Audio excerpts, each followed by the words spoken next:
According to Teen Health, updated in 2012, according to a survey, teens in high school admitted to using drugs or alcohol in the past 30 days. 48% of the high school students had used alcohol, and 19.9% had used marijuana. The numbers changed, however, when teens were asked in the last year.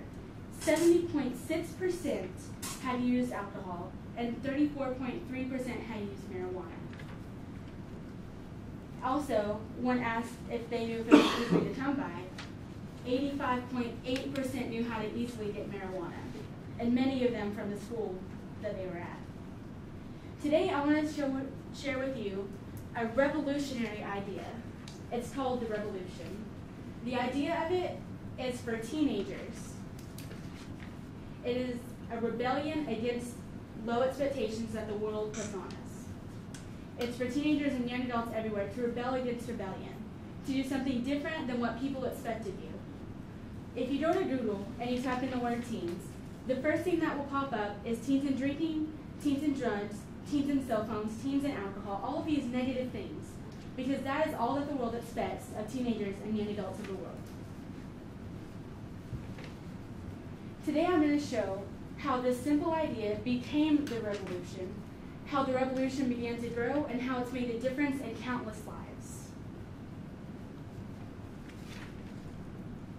One summer, Alex and Brett Harris, two twin brothers from Alabama, they were homeschooled, and every year they had competed in speech and debate, and that's what they spent most of their summers on.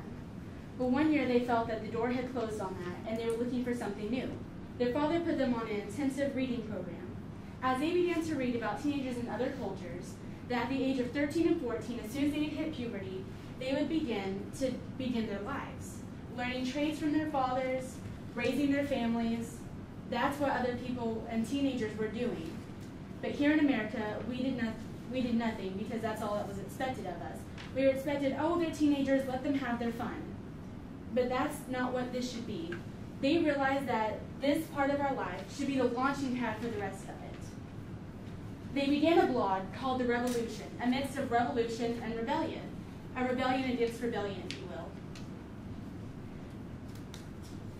It didn't take long at all before people from all over the nation and soon all over the world had taken a notice of what they were doing. Comments were constantly made saying, "This is exactly what I'm missing. This is what I need. Keep it up, you guys." 3 weeks after the blog was started, there was an article on it in the New York Daily News. It was saying how many blogs by teenagers are simply glorified diaries. But Alex and Brett Harris were asking teenagers to step out and do something different. So now that we've talked about how it basically started, let's look at how it has expanded. What started as a blog soon grew into something much more. In 2008, they wrote their first book, Do Hard Things, explaining what they were about and what they were asking teens to do hard things, to do anything to step outside of your comfort zone, to try something new and better your life, to use this time as that launching pad. Soon after, they started the Do Hard Things conference, where they soon went nationwide and then later internationally, going to different cities, talking to thousands of teenagers, and sharing with them the message of Do Hard Things and the revolution. In 2010, they wrote their second book, Start Here, Doing Hard Things Right Where You Are. With over 9,000 members on their website and millions more that visit very, very often, as well as the conferences, they've also been on the media many times. From MSNBC to CNN, they've had many interviews, as well as the New York Times featured an article on them and also the Uncommon Online. So now that we've looked at that, we can talk about the impact that it has made in countless lives. From the very beginning of the blog, the comments were made about how this is what we're needing, this is what we're missing, to all of the books that have been sold, and also Zach Sunderland. There was an article about him in ESPN in 2010 that talked about, because he was the youngest person to have sailed around the world. It is quoted by him saying that he actually had a Do Hard Things shirt that he took with him at all times. That way, anytime he got down on what he was doing, he could look at that and keep on.